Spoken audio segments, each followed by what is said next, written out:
Buat sejumlah pengunjung membatalkan rencana mandi di kolam tersebut. Panasnya kondisi cuaca membuat sejumlah pengunjung menumpuk di salah satu kolam untuk menikmati sejuknya air di lokasi wisata Mata I Aceh Besar. Kondisi ini menyusul keringnya air di dua kolam lainnya yang biasa digunakan pengunjung untuk mandi. Meski keruh karena tidak sesuai kapasitas kolam, sejumlah pengunjung tidak beranjak dari lokasi kolam.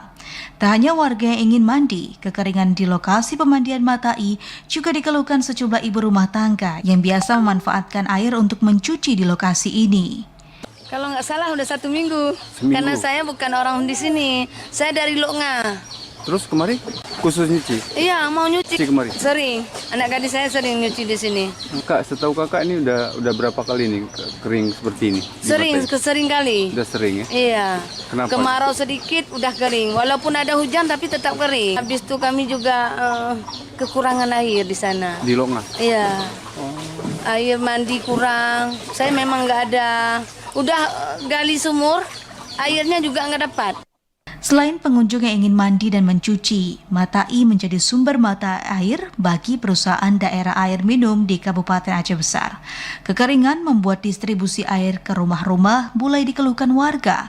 Fenomena keringnya kolam di lokasi wisata Mata I mulai terjadi sejak beberapa tahun terakhir.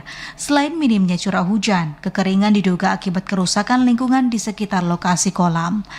Dari Aceh Besar, Arman Konadi, TVRI melaporkan.